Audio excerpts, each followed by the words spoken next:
Shalom semuanya. Memulai hari dengan membaca khotbah di bukit adalah seperti mengenakan baju zirah Allah yang akan melindungi kita dari serangan musuh dan membekali kita dengan senjata rohani untuk memperoleh kemenangan. Karena khotbah itu berisikan ringkasan utama ajaran Yesus tentang bagaimana seharusnya kita hidup sebagai pengikutnya. Dimulai dari berkat bahagia, doa Bapa kami, panduan hidup yang mendalam, sampai kepada ajaran-ajaran revolusioner yang masih sangat relevan hingga saat ini. Semuanya penting untuk dibaca dan dihayati setiap hari agar kita dapat memahami rahasia sejati dari kebahagiaan, kedamaian, dan kebenaran dalam hidup ini. Terlebih lagi, melalui khotbah di bukit, Yesus telah memberikan kita beberapa kebenaran mutlak yang mampu mengubah hidup, seperti yang akan kita bahas berikut ini. 1. Semakin sedikit kita bicara, semakin kuat kata-kata kita. Matius 5 ayat 37 tertulis, "Jika iya, hendaklah kamu katakan ya. Jika tidak, hendaklah kamu katakan tidak. Apa yang lebih daripada itu berasal dari si jahat." Saat mengajarkan agar kita jangan bersumpah demi apapun, Yesus ternyata juga memberitahukan kita bahwa semakin sedikit kita berbicara, akan semakin berarti kata-kata kita di mata orang lain. Apakah Anda menyukai orang yang banyak omong? Tentu semua orang di dunia ini juga tidak menyukainya. Maka terdapat istilah cerewet, banyak cincong, bawel, dan lain-lain. Yesus mengajarkan jika ya katakan ya, jika tidak katakan tidak. Lebih dari itu berasal dari si jahat. Ini artinya kualitas perkataan kita lebih penting daripada kuantitas. Kata-kata yang sedikit tapi bermakna akan lebih diingat dan dihargai orang daripada banyak kata yang tidak penting. Yesus telah memperingatkan kita bahwa iblis ingin membuat kita terjerat oleh kesalahpahaman dan pertengkaran dengan sesama melalui banyak bicara. Maka waspadalah selalu, berbicaralah lebih sedikit tapi berkualitas, sehingga kita tidak membuka celah bagi iblis untuk mengerjai kita. Juga dengan sedikit bicara, kita sekalian menjadi pendengar yang baik, di mana kita menunjukkan kasih kepada orang lain untuk bisa berbicara dan memberikan pendapat. Agar kita bisa melakukan ini, baiklah kita kembangkan kebiasaan berpikir sebelum berbicara, yakni sebelum berbicara, pertimbangkan baik-baik apa yang ingin kita sampaikan, apakah itu penting dan bermanfaat. Jika ya, segera katakan. Jika tidak, jangan katakan. Ingatlah bahwa siapa yang tidak dapat mengontrol lidah, maka hidupnya akan penuh dengan masalah. Kendalikan lidah, maka hidup kita akan melihat banyak hari-hari baik di masa depan. Haleluya, amin. 2. Ketika kita fokus pada masalah, kita akan punya lebih banyak masalah. Ketika kita fokus pada Tuhan, kasih karunia-Nya akan menuntun kita. Matius 6 ayat 33 tertulis, "Tetapi carilah dahulu kerajaan Allah dan kebenarannya, maka semuanya itu akan ditambahkan kepadamu." Ayat terkenal yang Yesus ucapkan ini adalah puncak dari ajarannya tentang kekhawatiran, sekaligus menjadi rahasia bagi kita dalam menjalani hidup yang berkemenangan. Pernahkah Anda merasa terperangkap dalam lingkaran setan, di mana satu masalah memicu masalah lainnya, menciptakan siklus yang sulit diputus, membuat persoalan utamanya semakin sulit dan susah untuk dipecahkan? Sebagai contoh, bayangkan orang yang memutuskan untuk meminjam uang agar bisa terbebas dari jeratan hutang, atau orang yang karena kekhawatirannya akan badan gemuk menjadi sakit parah karena memutuskan untuk menjalani diet yang salah, dan lain-lain. Inilah alur lingkaran setan itu. Bermula dari kekhawatiran memicu stres. Stres mengarah pada keputusan yang buruk. Lalu keputusan buruk memicu kekhawatiran kembali. Kekhawatiran itu kembali memicu stres. Dan stres kembali memicu keputusan buruk. Begitulah seterusnya. Hingga keadaan terjadi semakin parah dan penuh derita. Namun Tuhan Yesus menawarkan jalan keluar yang dahsyat. Yakni alih-alih kita fokus pada masalah yang membuat kekhawatiran itu hadir, lebih baik kita fokus kepada hal yang jauh lebih penting, yaitu mencari Tuhan. Sebab kasih karunia-Nya dapat menuntun kita keluar dari segala kesulitan secara tuntas. Dengan mengarahkan pikiran kita kepada kerajaan Allah dan kebenarannya, maka hati kita pun akan berubah menjadi positif, sehingga pandangan kita mampu melihat peluang-peluang baru. Jadi inilah rahasia yang harus kita pegang selalu, bahwa Tuhan berdaulat atas segala sesuatu. Ketika kita sungguh-sungguh fokus mencari Tuhan, kita itu sebenarnya sedang menyatakan kepercayaan kita bahwa Tuhan adalah penyedia serta pemelihara kita, baik dalam hal materi, kesehatan, hubungan, bahkan segalanya. Meskipun terkadang kita masih tertimpa oleh badai masalah, namun damai sejahtera dapat kita miliki di dalam hati, di mana ini akan membuat kita dapat melihat kasih karunia Tuhan sedang melindungi, memelihara, serta menuntun kita menuju jalan keluar. Haleluya, amin. 3. Obat dari kemarahan yang menyiksa adalah jangan mudah tersinggung, tetapi lepaskanlah selalu pengampunan. Matius 5 ayat 44 tertulis, tetapi aku berkata kepadamu, kasihilah musuhmu dan berdoalah bagi mereka yang menganiaya kamu. Coba perhatikan seorang anak kecil yang sedang menangis sejadi-jadinya hingga kehabisan nafas. Kemarahannya begitu meluap hingga menguasai seluruh tubuhnya. Gambaran anak yang menunjukkan emosi marahnya dengan menangis itu dapat memberitahukan kita bahwa manusia yang sedang dikuasai kemarahan itu bisa sangat tersiksa. Dibanding dengan kepolosan anak yang sering mengungkapkan emosi marah mereka melalui tangis dan raungan, sangat jarang kita melihat orang dewasa itu menangis. Karena kebanyakan orang itu seringkali memilih untuk memendam kemarahan mereka. Dan ini sangat berbahaya, sebab kemarahan yang terpendam bagaikan racun yang perlahan-lahan dapat merusak jiwa. Jika tidak segera diselesaikan, amarah dapat berubah menjadi kepahitan yang melahirkan dendam dan merusak segalanya. Sekali lagi Tuhan Yesus memberikan kita salah satu kebenaran mutlak sebagai obat untuk mengatasi segala kemarahan, yaitu kasihilah musuhmu dan berdoalah bagi mereka yang menganiaya kamu. Tentu banyak dari kita menganggap bahwa di dalam hidup ini tidak ada lagi yang namanya musuh. Tetapi tahukah Anda bahwa hati manusia sekuat apapun tetaplah rapuh? Ini disebabkan oleh rasa keakuan diri atau ego sebagai akibat dari kejatuhan manusia ke dalam dosa. Membuat kita dengan sangat mudah tersinggung kepada orang dan tanpa sadar menganggapnya sebagai musuh. Pegawai minimarket yang tidak tersenyum dapat membuat sebagian orang tersinggung. Tetangga tidak menyapa bisa membuat tersinggung. Melihat orang yang sedang memelototi kita bisa membuat tersinggung. Banyak hal yang dapat membuat kita tersinggung. Bahkan kita bisa tersinggung karena melihat perlakuan buruk orang terhadap orang lain.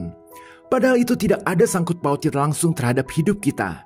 Hal-hal ini menunjukkan bahwa sesungguhnya gara-gara ego yang berlebihan itu, kita sebenarnya memiliki banyak musuh, lebih dari yang kita sadari. Dan inilah yang menjadi akar dari berbagai masalah dalam hidup kita. Gara-gara ego, sengatan nyamuk yang kecil bisa dianggap sebagai serangan besar. Kalau sudah begitu, apa jadinya jika suatu hari kita menghadapi situasi di mana benar-benar terjadi penganiayaan terhadap kita, seperti mengalami perselingkuhan, pencurian, penipuan, bahkan sampai kepada munculnya seorang musuh yang benar-benar jahat kepada kita?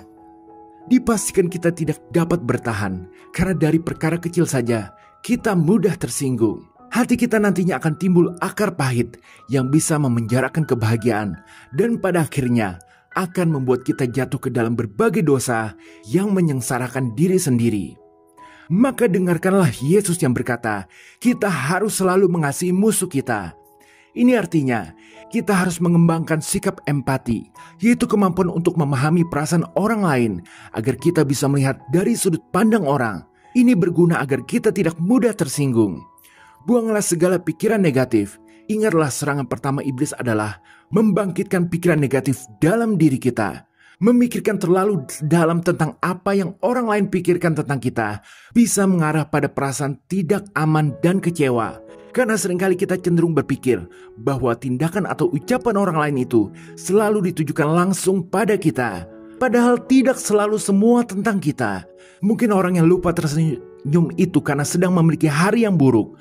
Mungkin orang memaki kita itu ternyata habis melewati pengalaman yang mengerikan, dan lain-lain. Apapun yang terjadi, lepaskanlah selalu pengampunan.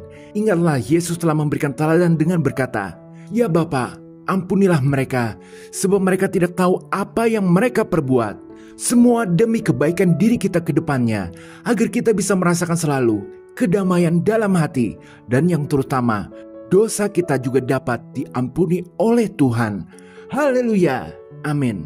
4. Betapa sulitnya kita menaati perintah Tuhan saat ini, suatu hari kita akan menyadari bahwa pengorbanan kita akan membuahkan hasil yang manis. Matius 7 ayat 13-14 tertulis, "Masuklah melalui pintu yang sesak itu, karena lebarlah pintu dan luaslah jalan yang menuju kepada kebinasaan, dan banyak orang yang masuk melaluinya. Karena sesaklah pintu dan sempitlah jalan yang menuju pada kehidupan, dan sedikit orang yang mendapatinya." Setiap kali kita melepaskan pengampunan, maka jarak hubungan kita dengan Tuhan akan semakin mendekat. Ini menggambarkan bahwa betapa sulitnya perintah Tuhan itu ditaati, meskipun jatuh bangun, penuh kegagalan, bahkan menghasilkan penderitaan, tetapi semuanya akan berbuah manis. Karena faktanya, kesulitan dalam menaati perintah Tuhan adalah bagian penting dari pertumbuhan kita.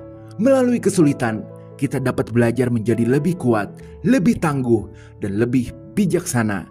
Meskipun kita mungkin merasa bahwa perjuangan menaati perintah Tuhan itu sia-sia atau tidak berharga, sebenarnya tidak ada hal yang sia-sia. Setiap pengalaman dalam usaha untuk taat, baik yang menyenangkan maupun yang menyakitkan, dapat memberikan pelajaran berharga bagi kita. Yesus mengajarkan untuk masuk ke pintu yang sempit, tapi itu menuju kepada kehidupan. Artinya, ketika kita sedang berada di tengah-tengah kesulitan untuk taat, mungkin sulit untuk melihat sisi positifnya. Namun, ingatlah, kita sedang proses menuju. Saat sampai, lihatlah kembali ke masa lalu. Kita akan menyadari bahwa kesulitan yang kita alami saat masuk ke pintu yang sempit itu telah membantu kita menjadi orang yang lebih baik. Perjuangan yang kita alami dapat mengubah hidup kita menjadi lebih baik. Melalui perjuangan, kita dapat menemukan kekuatan dalam diri kita yang mungkin tidak pernah kita ketahui sebelumnya. Ini semua karena ada kuasa Tuhan yang bekerja bagi kita yang mau taat. Tuhan dapat membukakan mata kita terhadap hal-hal yang sebelumnya kita anggap remeh, tetapi ternyata luar biasa. Jadi meskipun sekarang kita mungkin sedang merasa putus asa di tengah-tengah kesulitan, masih jatuh bangun oleh karena dosa, ingatlah terus bahwa harapan itu sangat ada karena kita memang sedang berusaha masuk ke pintu yang sempit itu. Percayalah bahwa masa depan yang indah sedang menanti kita. Haleluya. Amin. 5. Kita punya pilihan untuk menjadi bagian dari pergaulan buruk atau menjadi contoh yang baik. Matius 5 ayat 13 tertulis, "Kamu adalah garam dunia. Jika garam itu menjadi tawar, dengan apakah ia diasinkan? Tidak ada lagi gunanya selain dibuang dan diinjak orang." Pergaulan buruk akan merusak kebiasaan yang baik. Ini adalah fakta yang kebenarannya dapat kita jumpai. Pemuda yang sebelumnya baik akan dapat menjadi jahat jika memiliki pergaulan yang jahat di tempat kerjanya. Tapi ini tidak berlaku bagi orang Kristen. Karena kata Yesus, orang Kristen adalah garam dunia. Artinya, kita sebagai pengikut Tuhan Yesus itu memiliki peran dan tanggung jawab seperti menjadi orang asing di dunia ini. Kita adalah garam dunia. Garam memberikan rasa pada makanan. Begitu pula sebagai pengikut Kristus, kita dipanggil untuk memberikan pengaruh positif pada dunia di sekitar kita. Kita harus menjadi contoh yang baik, membawa nilai-nilai kebaikan, kebenaran, dan kasih dalam kehidupan sehari-hari. Garam juga berfungsi sebagai pengawet. Kita pun harus menjadi pengawet moral ajaran Tuhan dalam masyarakat. Jika garam menjadi tawar, ia kehilangan fungsinya. Begitu pula jika kita sebagai orang percaya kehilangan iman dan nilai-nilai Kristiani, kita menjadi tidak berguna bagi dunia. Maka sekarang, tidak peduli betapa buruknya pergaulan kita itu memiliki tanggung jawab untuk menjadi berkat bagi orang lain. Kehidupan kita harus menjadi saksi tentang iman kita untuk kemuliaan nama Tuhan. Saat Anda bertemu orang, ingatlah, Anda adalah garam. Anda yang harus merubah mereka menjadi lebih baik, bukan Anda yang diubah oleh mereka. Biarlah diri kita menjadi alat yang efektif di tangan Tuhan untuk memasyurkan nama Tuhan. Haleluya. Amin. Sebagai penutup, jadi inilah 5 kebenaran mutlak tentang hidup dari khotbah di bukit Yesus yang sudah kita bahas. 1. Semakin sedikit kita bicara, semakin kuat kata-kata kita. 2. Ketika kita fokus pada masalah, kita akan punya lebih banyak masalah. Ketika kita fokus pada Tuhan, kasih karunia-Nya akan menuntun kita. 3. Obat dari kemarahan yang menyiksa adalah jangan mudah tersinggung, tapi lepaskan selalu pengampunan. 4. Betapa sulitnya kita menaati perintah Tuhan saat ini. Suatu hari kita akan menyadari bahwa pengorbanan kita akan membuahkan hasil yang manis. 5. Kita punya pilihan untuk menjadi bagian dari pergaulan buruk atau menjadi contoh yang baik. Kebenaran-kebenaran yang Yesus sampaikan kepada kita tidak berhenti sampai di sini. Faktanya, masih banyak kebenaran yang dapat kita gali dalam setiap kata yang Yesus ucapkan maupun dari Alkitab secara keseluruhan. Marilah kita baca dan merenungkan Alkitab selalu agar hidup kita semakin bertumbuh dan akhirnya sampai ke tujuan akhir kita, yaitu rumah Bapa di surga. Haleluya. Amin. Jika berkenan berikan like, share, dan subscribe. Tuhan Yesus memberkati.